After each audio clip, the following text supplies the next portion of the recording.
since we started, which is when you get the Digi, you're going to get airdrops for that Digi, and then just keep the stuff that you're getting.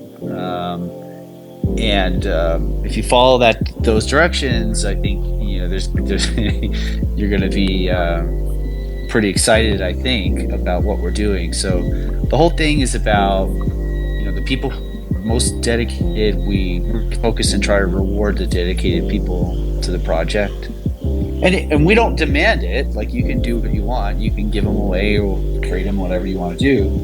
But the way that it works is like the more of the stuff that we give you that you keep, the more interesting, let's just say, it gets over time, and that'll really show in the Super Bowl and moving forward. Like I said, the Super Bowl commercial is just the first thing.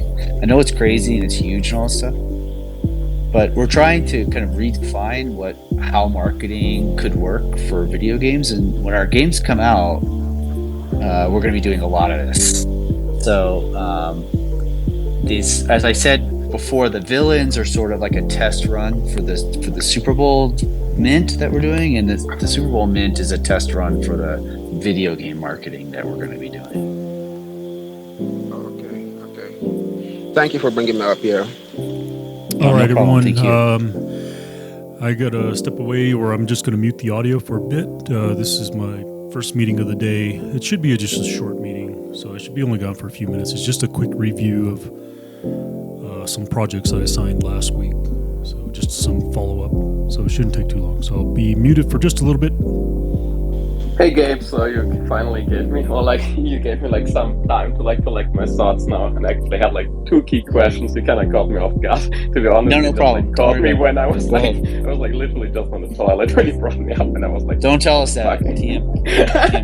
Well, yeah, it's recorded. Anyway, we don't want. If you're on the toilet, do not raise your hand. Well, I was raising my fucking hand minutes down here, 20 minutes before, and I'm like, shit, I forgot I had my hand. Well, take your hand down. Anyway, two questions.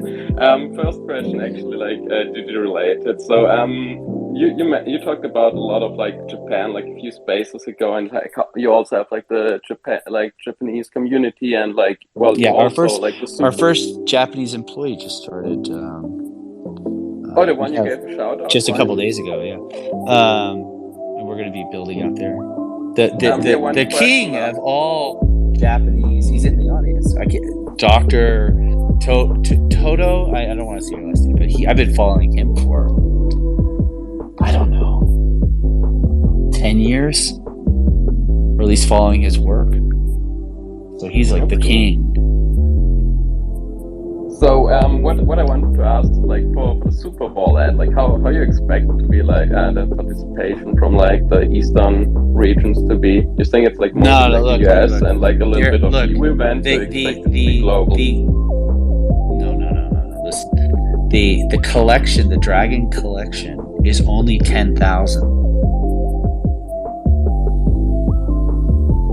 There's gonna be 50 million people trying to get it. Yeah, for sure. It's instantly gonna be gone, but just in general, you expect you think it's mostly Western. If I showed it to the whole world, it wouldn't change your chances much. Yeah, that's true. No, I'm asking because the Super Bowl is planned to target Western audiences a lot. You have yeah, but it's the biggest television event in the world. You have something focused on Eastern and Japanese market down the line. Is there something comparable? I mean, the Super Bowl is really big. There's nothing. Something in the Japanese. There's nothing like that. There's nothing comparable to it worldwide. I've bought every television commercial worldwide in the past. There's literally nothing that's even close. In fact, I would say if you could only buy one ad on television, that's the only one you should buy. Yeah, I bought television in over 60 countries in every major event. The only one we didn't do was World Cup, and because it was really expensive and it was obvious that it wasn't going to work as well as Super Bowl. So it's just kind of plus Super Bowl is the only commercial event where people watch the game specifically to see the commercials. Yeah, that's true. It's the only television event that have like zero interest. Yeah, Just, it's like, the only watch it. television event in the world where people watch the television event to see the commercials. And as a result, people talk about the commercials for years afterwards. So like the people still remember the Super Bowl. I ran 2 before. I did one for a game when I was at Machine Zone called Game of War, and I did another one for Mobile Strike. People still remember those. Those were like 6 years ago. There's no other television commercial that you can buy that people will remember 6 years later. Like literally people nothing. still like I talked like to somebody about like Digi and like you and mentioned like, oh yeah, like Game of War, and everybody was like, oh, that was like this one Super Bowl ad, Yeah. you know. So that's the It's point. like the first thing that like So came you up could was buy really like interesting. you could buy TV ad. Well, look, if you make a super memorable TV ad, which is really hard to do, right? This is why people buy a Super Bowl ad, because if you make a super, just like a random super memorable TV ad, it's probably local to begin with.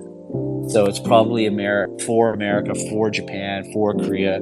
I doubt there's many global television ads that everybody remembers, right? Because everything's so cultural. When you go there, it's all local. Television's naturally local. So Super Bowl is the only one that kind of extends beyond like American culture and kind of goes everywhere. Not you know. It's not like everybody in Japan is watching Super Bowl ads. I hear you. I agree. But there are people who do. So Yeah, for sure. it is like, you know, then you have the World Cup, but the World Cup ads only play during the break when literally no one is watching, you know. That's Everybody's getting food and drinks that's the and stuff. 15 minutes when no one is watching, and it costs a fortune. So it's not really, it's not comparable to Super Bowl at all. And we did buy a lot of football, aka soccer ads in the past, and we do not perform like NFL. Like basically the NFL, the format of American football is by far the best commercial format you can buy on television, because there's a lot of breaks. The game has a lot of natural breaks to it, and they're every couple minutes or whatever. And then the breaks, and then the commercial breaks are kind of short, so everybody kind of pays attention while they're waiting for the game to come back on. And there's even like sitcom television, whatever, they don't have as many breaks. Football has a lot of breaks in it, and as a result, people end up kind of like watching them because they don't want to miss the game coming back. So they're like kind of shorter and more frequent, so they work better. But as you know, there are some television markets, like Japan is a very strong television market. They're all 15-second ads, or mostly 15-second ads. It's different. Korea has a pretty strong television market, but there isn't anything that performs like American football, and there's nothing that performs like Super Bowl. Give you an example. We used to be able to, when I was at Machine Zone, I could watch. We had analytics on television. We could, essentially, it was pretty simple, since we were buying a lot of paid marketing. We would have a real-time chart of all of the downloads coming in. And we would be able to tag something, and this is mobile marketing was a little bit different back then, but we were able to tag something as whether it was attributed to a ad network, or if it wasn't attributed. And if it wasn't attributed, we would just assume it's an organic install, and we would be able to see that data coming in real time, because as soon as somebody opened the app and they were a new user, we'd say, oh, this is a new install. Did this come from an ad network, or did this person just find it on the App Store? And with television, we could see a spike in organic traffic, meaning unattributed traffic from ad networks. So it was very clear they were coming from the Super Bowl ad, and it would last from a television ad. And most of the installs that would come from a television ad would happen in the first 5 minutes, kind of naturally, right? So you would see this big spike of new installs come in within a minute or two of the television commercial running. So we were able to kind of figure out, like, hey, how many installs did you get? It was an approximation, but how many installs did you get from that television ad? And we would see it. And depending on what it was, like, you know, if it was like a Monday Night Football game, you'd see a huge spike. So we would sit in the office, we'd be watching the game, we'd see the commercial run, we'd look at the chart, and within 10 seconds, we'd see tons of installs coming in.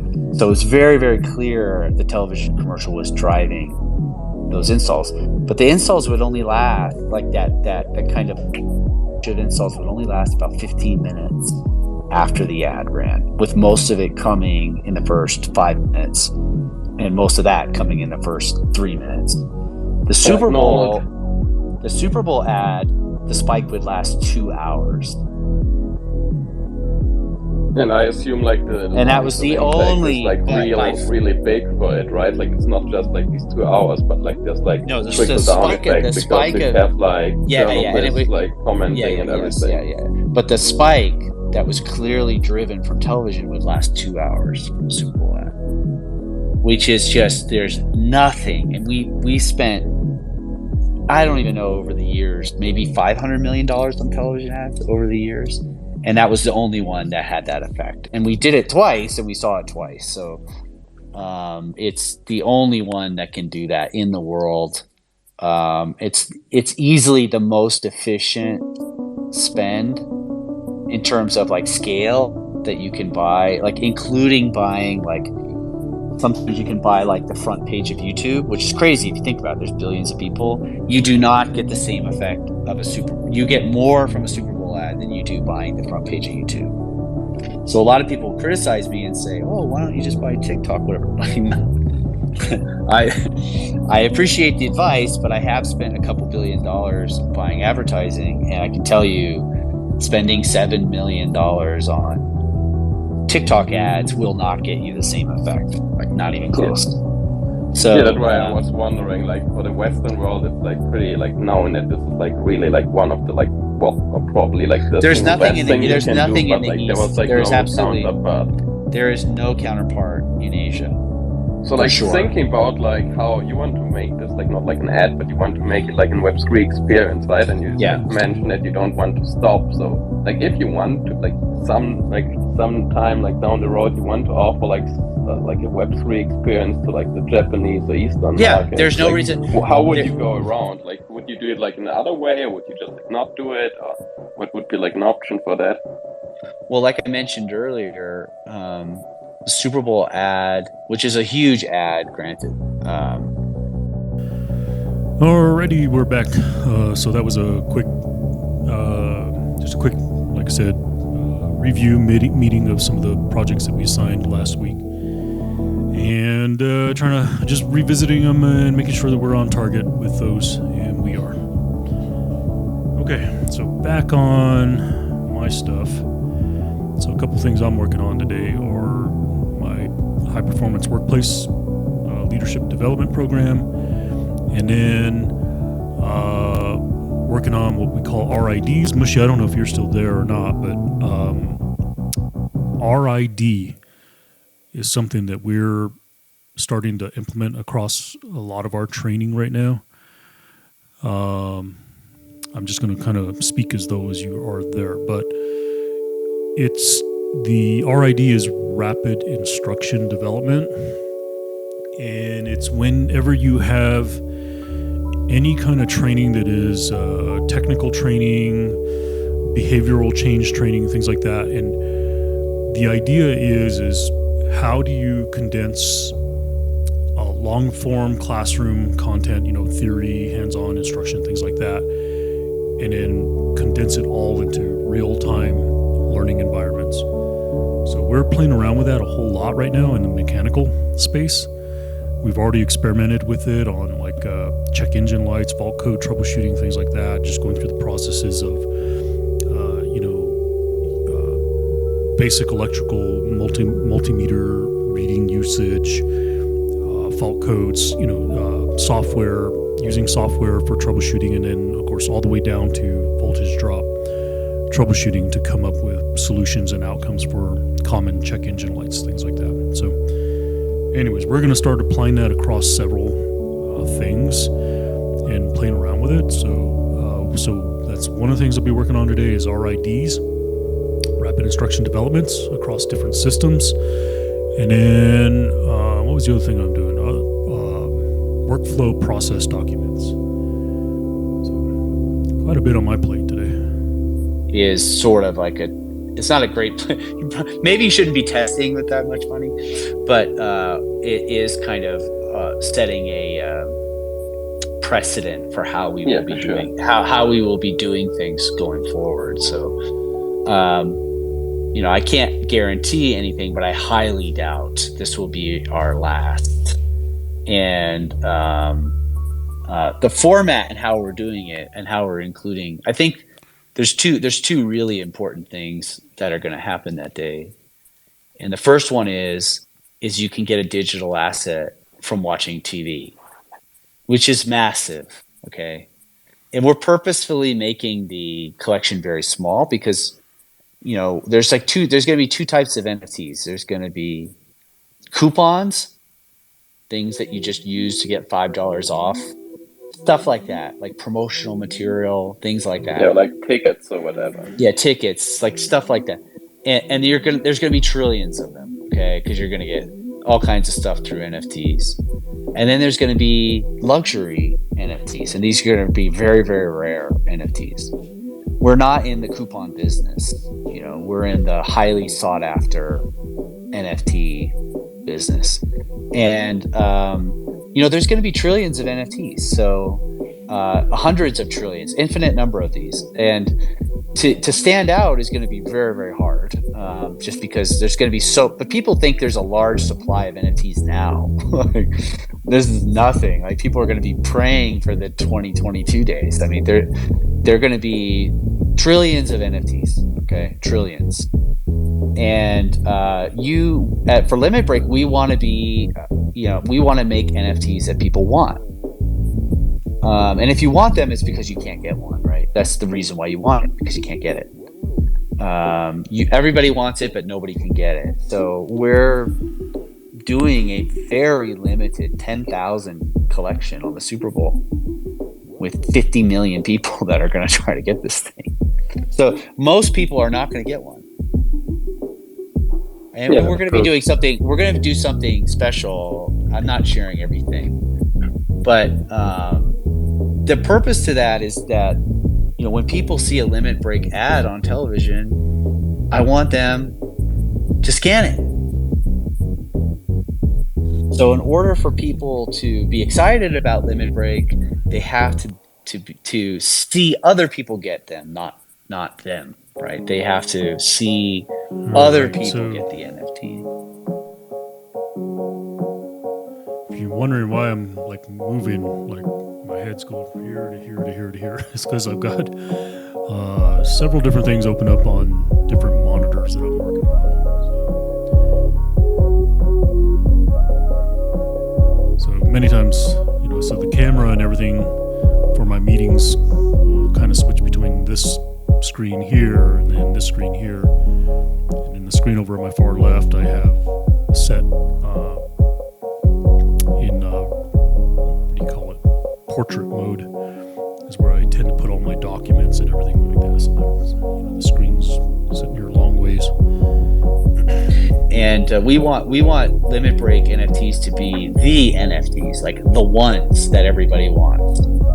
So we have to kind of set this precedent that a lot of people want them and only a few people get them. Now, there's been a lot of internal discussion around doing proof of participation or whatever, and I decided against that. So it may sound crazy, but I think it'll make more sense in the long run, because we're not just doing a stunt. Okay, we're serious marketers. I'm a very experienced marketer, and I do have a lot of logic and reasoning around what it is that we're doing. And we got to scale. We're going to be scaling. So there's a reason why we're doing what we're doing, and I believe it's going to be very effective. And the proof of it has been in this villains thing that we're doing, right? We did the Digi Free Mint. We did the Spirit airdrop. We did the Hero crafting. And now we're doing another free mint, and look at the response. Yeah, nobody would say no. Everybody wants one. Everybody wants one, right? And you should want one. I want one. Okay? Everybody wants one. Everybody wants one. I can't right? work on one monitor. I can't even imagine, Rico, a lot of people use those new monitors. They're what are they, 49 49 and 53 inches, you know, and you could, I think it would make sense in some cases where you can have multiple windows across a bigger monitor. But I don't even know that I could do that.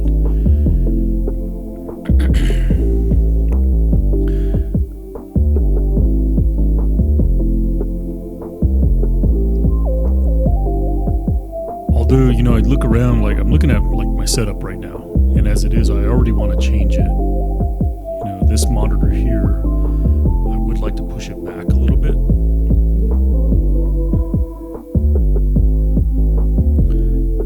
There's a lot of people that, you know, and I would think that as long as it's tall enough, you know,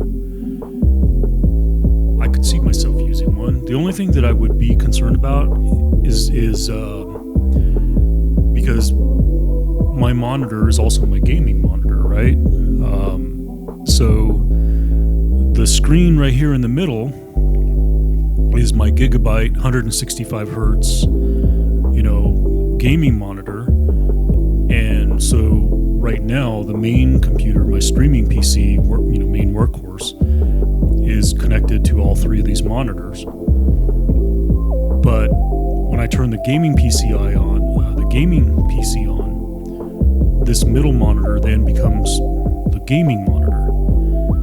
So that, you know, that obviously means I have to, you know, reach under and flip, you know, the input so that it, you know, that it's coming from the gaming. And then I keep these two, you know, the stream, I run the stream over here, and then I run my Discord over here. I couldn't see doing that on one monitor, because then you would have to use that whole thing. I don't know. You would either, I don't know. I guess it just depends on how you set it up. Like, do you want it right in the middle? And then you have to play your games in a framed or a windowed, right? Obviously, I don't think you would want the game spanning all the way across that thing. Maybe you do. I don't know. I just haven't bit the bullet on that concept yet.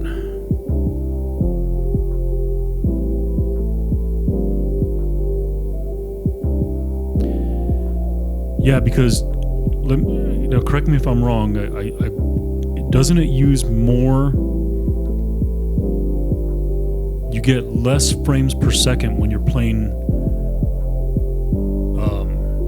windowed versus what do they call it? Is it called unwindowed borderless or something like that? I forget what it's called.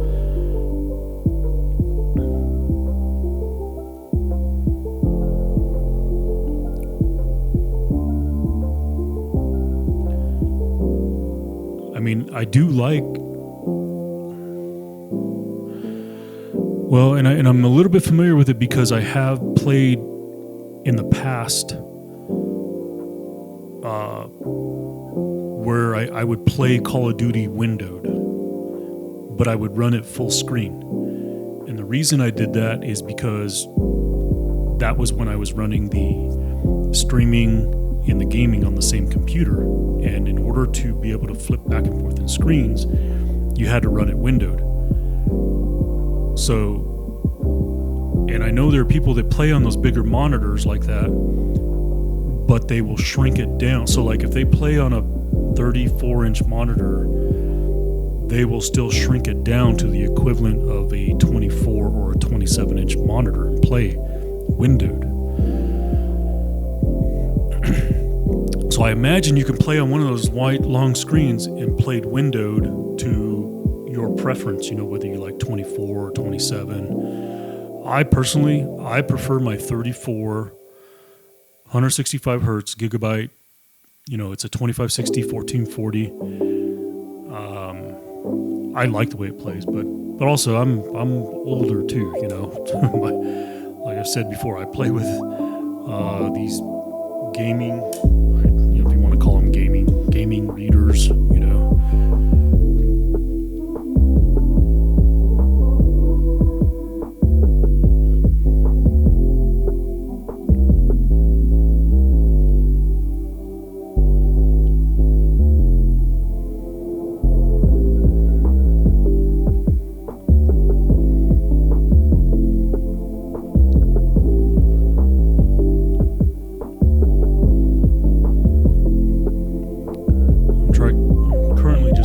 and see if I can find that book in a digital format.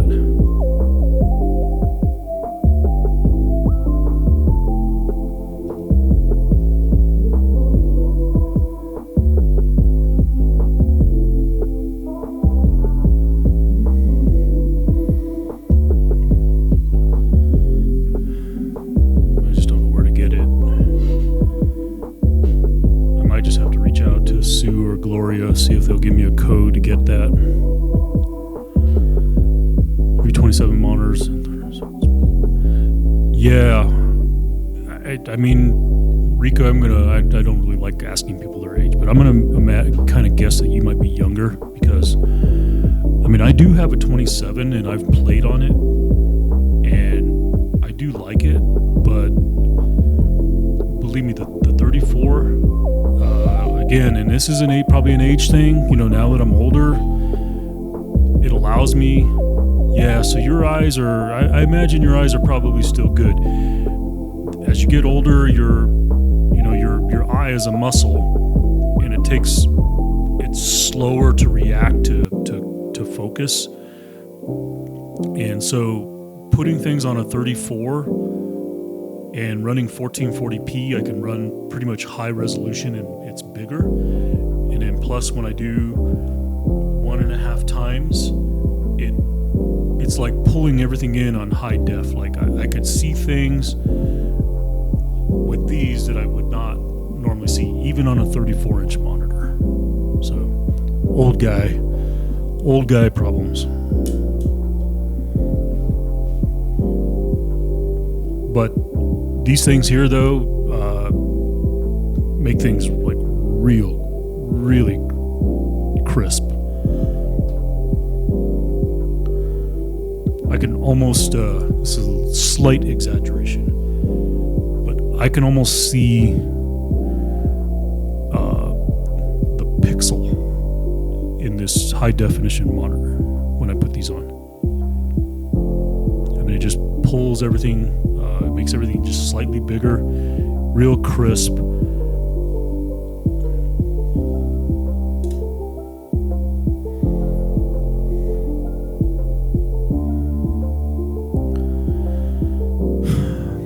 So I can get paperback, hardcover, audio, Kindle. I really just need that e-version of that.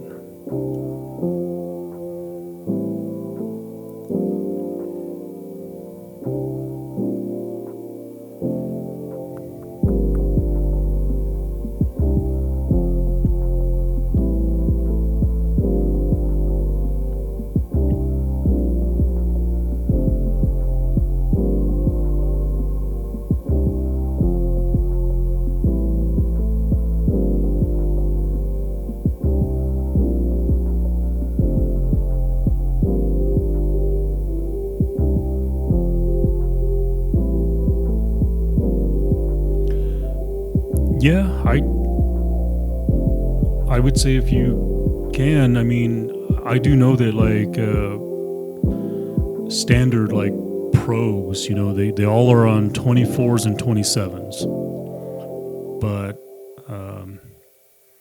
and don't get me wrong, I do like the 27, but for me it's still just a tad too small. I like right now I'm looking at this monitor and it looks big, you know. And then, yeah, I'm not pro either. I like to think I am, but I know I'm not. But especially with the 2560, 1440, 165 hertz, I like the Gigabyte monitor. To me, it's a really nice monitor. And mine's curved too, so some people don't like curved, Rico. So mine is also got a slight curve on it.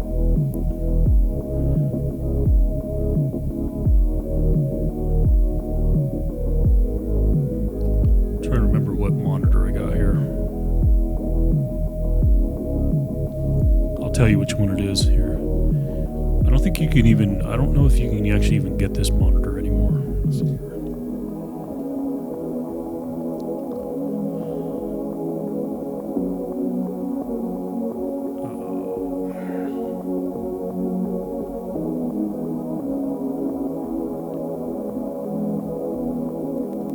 And I've got two of them. So I've got one here that I'm looking at right here, and then one right here. And then over here is the 27 inch, but again, it's turned sideways.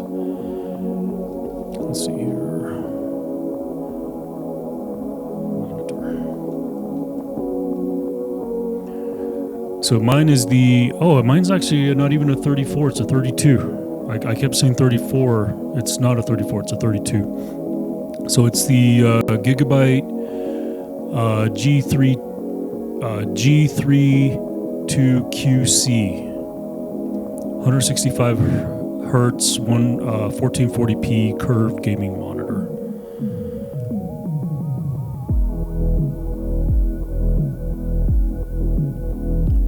I'll show you which one it is. Let's see.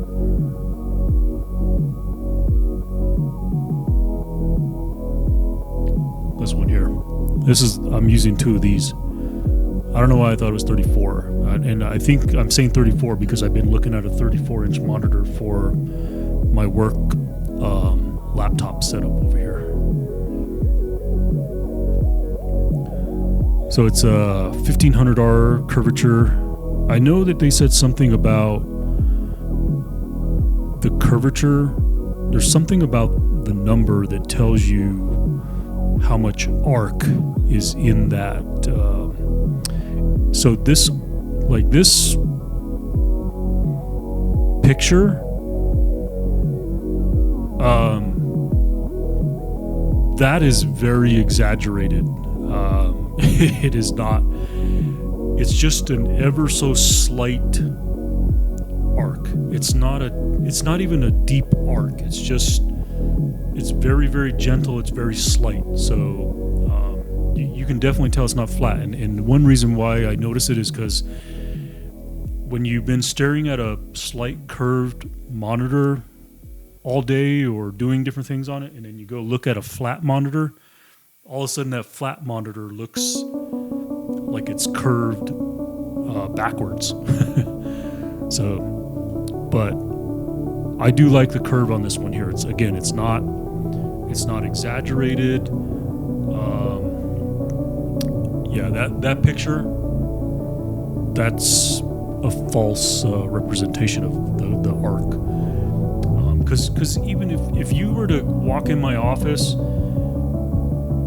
if you were just kind of standing and just walking in, you wouldn't be able to tell that they're curved until you sat down and you really started to look at them, and then you could see like, oh yeah, it is slightly arced a little bit.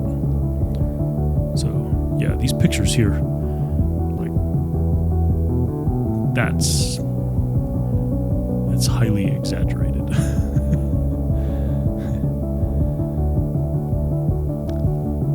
Let me see here. I think somebody said something about. Let me go into the specs. There's something about the arc number.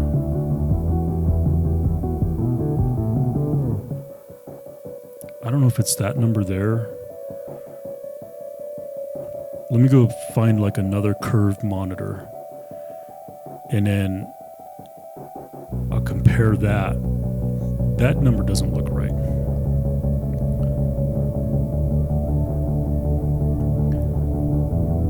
So for reference, 1500R is not a very. It's a very shallow arc. It's just slightly arced. Okay. So let me go find another one. Let's see here. Gaming monitors, curved. We'll do 2560, 1440.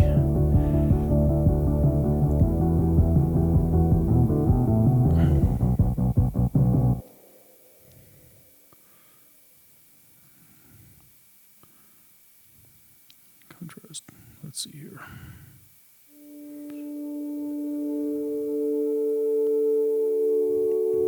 I don't know. Oh, I know what viewing angle is. That's not the same thing as arced. Curved. Okay, here we go.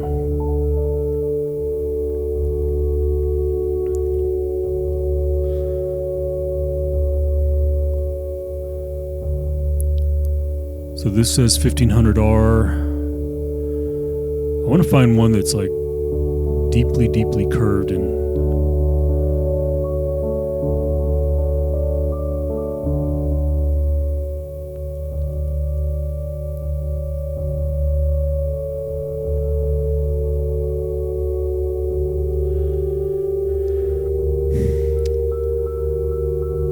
let's see here.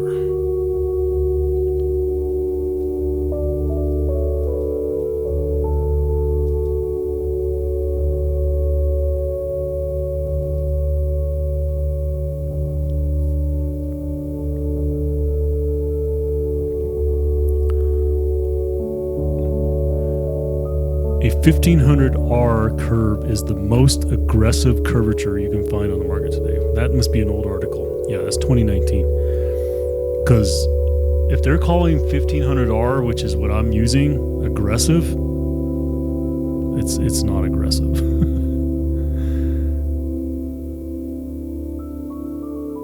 Which is more curve, 1000 or 1800? So is more curve. So I guess the lower the number, the higher the curve, right?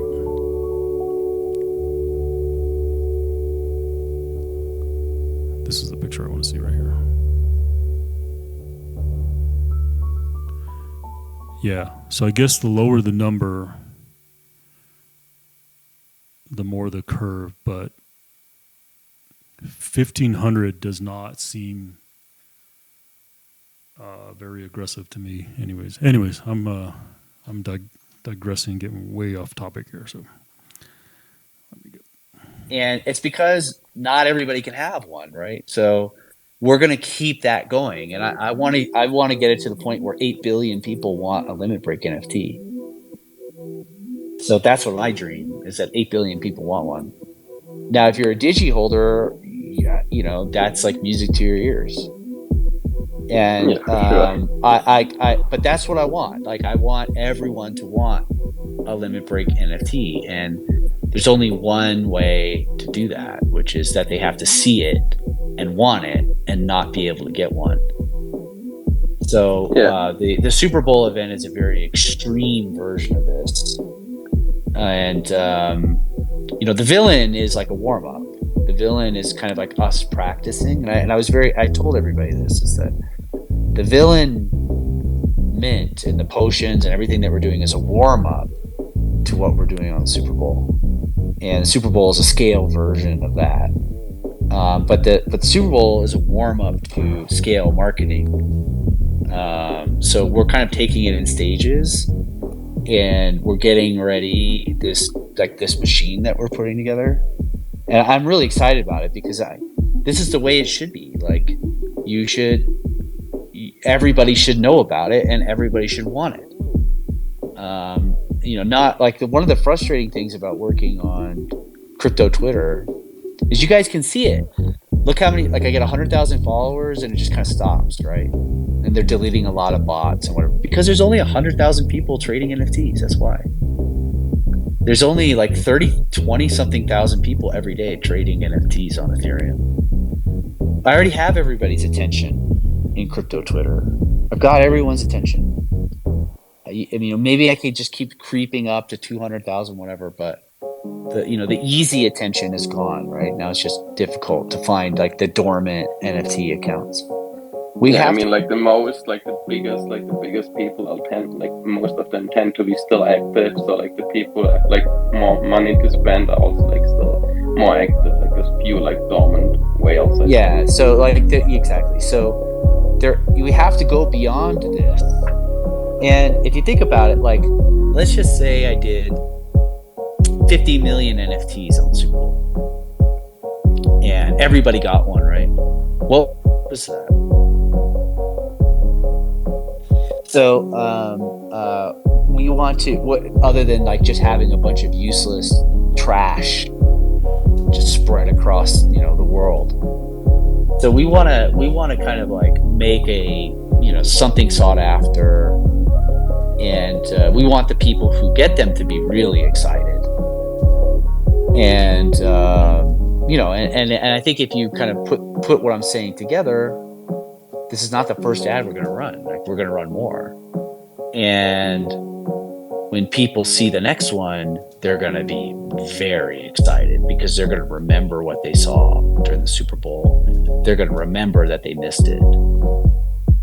So we want to kind of create that effect. So that's what we're going for there. I mean, that's just, and once again, that's just like one project. We're also making games and all stuff. But I think for Web3, this is definitely one of the biggest events. Well, I think it's the biggest event in Web3 so far in the history of Web3. I do think it's going to be normal a year from now. And I do think this is going to be the commercial that everybody talks about. All right. So I'm not having much success on the e-copy. So I just reached out to Gloria. She's one of the partners of High Performance Workplace.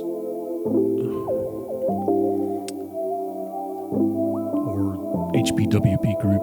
So see if she can help me get my hands on a e version of the book. Like, this is going to be it for this year, because it's just like everybody else is just having like horses kicking footballs or whatever. Like, we're giving away NFTs. Like, which commercial would you rather watch, right? It's pretty obvious. I don't care about seeing another horse kick a football again. Okay, we've seen that for the past 20 years. Like, this is new. So yeah, like being at first in the space, you kind of like leave your mark, and everybody will like speak about that being like the first time this happened, basically. Because even if I had, if I found my paperback, it's a little cumbersome when you're trying to put together a learning program and you're referencing stuff, versus flipping pages to just be able to quickly get to what I want. And open up the page here on my monitor would be much easier. Yeah, and I don't think it's going to be the last at all. I think it's going to become very, very common. And that's another reason why we're doing it, because I think this is going to be very common. So, we want to do it first while we can, because it'll become common and it just won't be as cool. It's common. You're going to have to like change it up. So, but anyway, so that's sort of like the thinking. That's the thinking behind it. That's what we're trying to achieve. And to the Digi collectors, the Hero, the Digi Genesis, the Supervillain, I'm so excited for you guys. Like, this is going to be nuts. This is going to be absolutely crazy. And we are including you. I'm not telling you how. We are including you, but it's going to be crazy. And and I think we're going to be setting the standard moving forward. I hope we are. We're trying. We're not a lazy company. I was quiet the past couple weeks, but it's just because I've been interviewing, and it's hard to make time for Twitter and stuff. But we are working really, really hard, and you'll see it because we're going to be putting out so much stuff in a couple weeks. I need to talk to we put out a lot about these RID, like late September, early October, but the next couple weeks we're putting out even more than we did. We're definitely accelerating.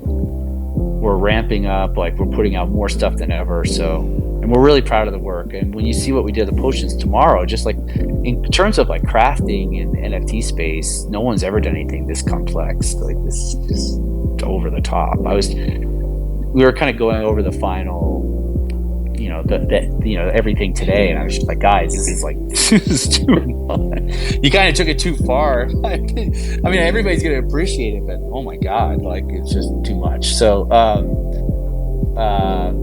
so we take a lot of pride in our work, and we got a lot of stuff to show you guys. We're excited. Yeah, it's cool. Yeah, I'm just gonna jump in. Yeah, I was gonna jump in here. I'm sorry, I'm gonna jump in here. Amen. Like, one thing I'm going to say for sure is that I'm not going to try and give you any pointers on marketing. I know you got that base covered, and you totally NFT pilled me, to be honest. Like, I gotta hand it to you. A lot of the things you say just makes so much sense, and like, the more I think about it, the more I come back to the things you say about like onboarding users. So I want you to talk a little bit about like, what does this mean for Web3? Like, 50 million people are about to watch the Super Bowl. They're about to have an opportunity to scan a QR code, like, get an NFT. What does that mean for like Web3, like, onboarding users? Like, is this going to be the strategy that everyone copies over time? Like, is this, what it's going to be from now? I think it's kind of two things. one, I think that if, like, let's imagine you're running a commercial for like Clorox or something, right? Why wouldn't you want to give out a coupon? Because like when you have a television ad, it's like for like a game. When we were marketing Game Award, when I was at Machine Zone, I explained how we could kind of see the effect of the commercial in real time, right? And so we had like a way to kind of track whether. I feel like I should be playing a little music in the background. I've had my digital player back on back there most of the day, but you know, always so mindful of like what music you can play and not get DMC striked. I'm gonna put a little bit of this in the backgrounds.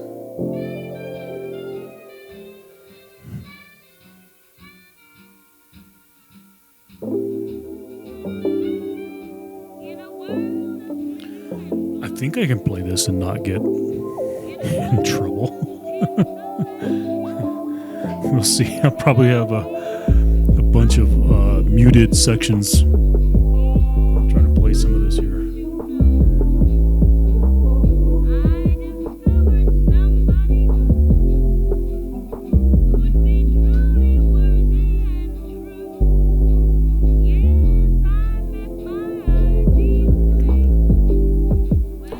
I think I try to remember. I know that like there's certain music. Once it gets beyond a certain amount of years, it's can no longer be copyrighted. So once you start hitting that era of the 30s and the 20s, it all falls under unless somebody has whatever you call it, redone the rights on it. Like as an example.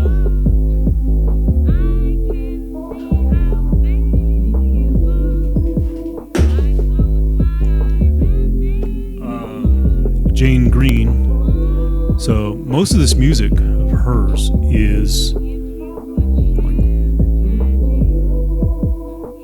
1926, 1925. I mean, great music. But at the same time, somebody has redone the rights on it. So I was playing some of this in the background, and I got what do you call it? Not a DMC strike, but muted audio, and then YouTube hit me for it. So a lot of it has to do with it can be in this era of like 1926, 1928. But you got to watch out if somebody has redone the rights on it.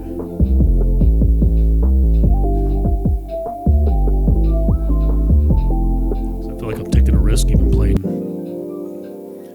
this here. Mildred Bailey. Were working or not, whether television was working or not, we'd be able to adjust our budgets and whatever and change where we were buying and whatever because we can kind of see it. But if you're selling like, you know, paper towels, like how the hell do you know if people are even paying attention or not? So naturally, it would make sense to put a QR code on television and give people a coupon through an NFT, like a Polygon NFT, for example.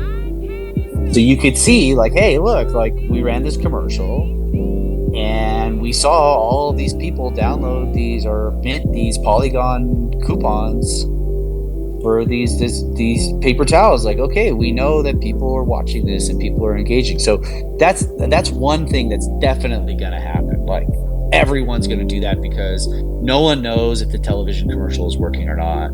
We do know that QR codes are working. People are scanning them. So why wouldn't you want to give them some kind of digital asset instead of just taking them to a website? Like it's just common sense. I think it's common sense. Like it's definitely going to be the future. And then there's the limit break way, which is we're trying to create an event. Okay, because like if I'm handing out coupons, it's not really an event. That's just me trying to like see if my television commercial works or not, and like seeing if people are downloading stuff and then I get to see if people redeem it or not, you know, like that makes sense. Like that's more like utilitarian approach. Like you're just trying to figure out what commercial works the best for your product. This is an event. This is more about this is a digi, this is an NFT. You want it, try to get it, and the people who do get it are going to be super excited. Like it's going to be like life changing.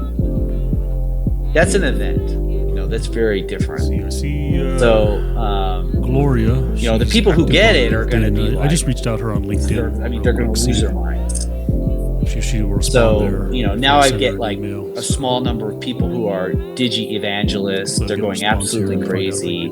Everybody else is kind of frustrated because they want one and they didn't get one, and they learned like this is something that I want, because right now they kind of don't know. Like right now they kind of don't know why they want it. Like if it's a coupon, that makes sense. It's like, oh yeah, I want one. That's a coupon. Sure, I'll save some money.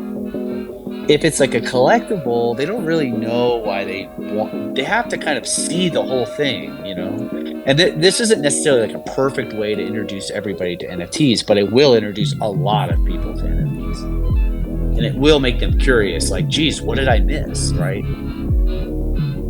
Like they have to they have to miss something. You know what I mean? And they have to miss something in order to want it, basically. And like I said, if I just I think a bad way to introduce everybody is to give a collectible, like 20 million of a collectible. Like, okay, what's this for? Might as well just be a coupon. Like a coupon would be more useful. So it's anyway. So that's how I think about it. That's a good point. That's a very good point. So okay, my follow up to that is then like what does that mean, and like how are you gonna handle like it's just gonna be quiet the onboarding of it afterward, right? Because they're gonna be getting it in like they're gonna be getting NFT, they're gonna want to get some ETH for it, and then what does that mean for like self custody for ETH? Like what does that mean on that spectrum? Well, we have a good solution for that. We'll be sharing it. We have some partners to kind of make all this work, so we'll be sharing that shortly. But we've been thinking about this for it's not like we just like. I mean, maybe some people they think we just bought it on a whim or whatever, but we started talking about this in July, and we had to talk to the NFL and Fox about doing this because no one's ever done this before, and we wanted to make sure that they understood what we were doing because they have to approve your commercial. So we spent a lot of time with them explaining everything we're going through, what we're going to do. They got on board. And of course, we've been thinking about the technical problems for doing something like this for a while. So I think we've got it covered. And it's also a big opportunity for a startup, I think, as well, because there isn't really anything out of the box right now that would let you do this. There's some things, but we kind of identified some missing pieces that in order to make this like a thing. And I think we've kind of solved it, but it is a big project. This is non-trivial, but you don't have to worry about gas wars or anything like that. It's gonna be fine. No, I'm not worried about that. But I love the hints you're dropping because I'm catching on really quickly. Like I can just imagine what solutions you're solving for. So that's really interesting. I'm excited to see that. And the last thing I kind of want you to touch on is a little bit off topic, but like it's sort of on topic. Like.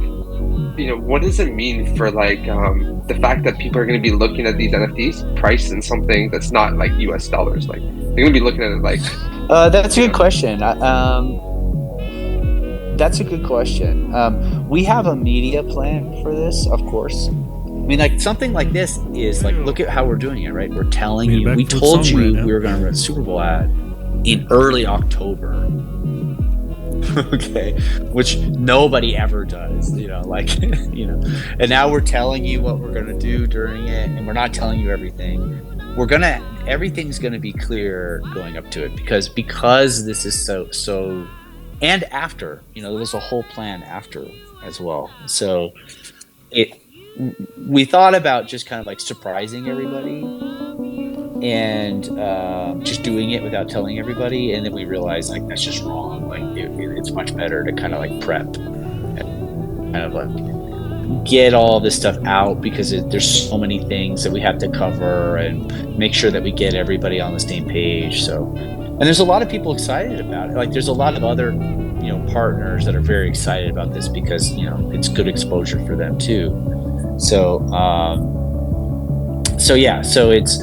it's something that we figured that we should do out in the open, and we have a plan for afterwards as well. Like I can't share, but like this is we're doing a lot more than I'm letting on. Let's just put it that way. I 100% imagine that, right? Because I can like the amount of something work doesn't have to go into just the after work too, right? It's not just getting that. So I There's going to be surprises. There's going to be surprises that day too. We're not going to tell everything that we're doing. So it's going to be cool. I appreciate it. Thanks for the questions. It helped me. I'm sure a lot of people had that question, so I'm happy that you asked. So one other question, we were actually discussing it in DigiCall chat, and like came up a couple times, and I guess you must have mentioned it before, but I'm thinking like Limit Break is exploring potentially new token types in the future. Is there any kind of conceptual stuff that you guys have done and thought about, like new types of tokens? Oh yeah. Just a bit. The royalty stuff that we solved came from solving a totally different problem. Because as I mentioned before, you're right that video games, like the video game economies there's a lot of different types of items in a video game economy. And part of the issue that we've identified with current NFT games is that all of the NFTs sort of work the same way. And they shouldn't. Like some NFTs should work one way, other NFTs should work another way. Like game economies are, special things should work totally differently. So there's a lot of just like in Web 2, like there'd be, you'd get an item that you have one item that has like some abilities, and you have another item that doesn't have any of those abilities, right? Like that's really normal in video games. But it's not normal in NFTs, mainly because I think people just haven't thought about it. Not because they can't do it; they just haven't thought about it. And we've been making games for a long time. I've been making games since the late '90s. When we started, I realized we actually need to try to figure out like how to give these NFTs kind of superpowers, like different powers. They need to be able to do different things. Not just like work one way, the same way every time. Like that, I think that's actually hurting a lot of NFT games. The fact that they're working that way, because there's a reason why in Web 2 games the items will have like different powers, for example, because it just makes a more fun and dynamic economy.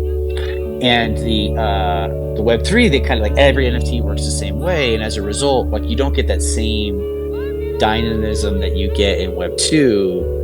And I don't know why people, maybe they have realized it, or I don't know, maybe it's just so new, like the space is so new. But I've been making MMOs for a long time, and you're gonna need items that work different ways. So we've been, hacking away at that since February, and we have a big solution that covers a lot of different things coming out. So we're pretty excited about it, and we'll be using it really heavily. And I've shared it with some other games that are very excited about it because they see the utility as well, because they're games and they get it. So there's going to be some early adopters of what we're doing, because it works for any NFT, but it works really well in games. So I think a lot of games will be using it because it just makes sense. But you could use it for a PFP project too. There's no reason why you couldn't. That's amazing. Yeah, I mean, I'm gonna let other people speak now because I just see other have their hand up. But I just want to say, like, one of the things that you said that was like really true was how the fact that like the mental, how people like associate two items too much with like dollars, and then when they start pricing them in a different asset like ETH, how it changes like their perception on what it is. Well, so I think that's really in free-to-play games, they have hard that they call hard currencies. These are the gems and stuff that you buy. None of them are represented in US dollars. Okay, it'll be like gems, right?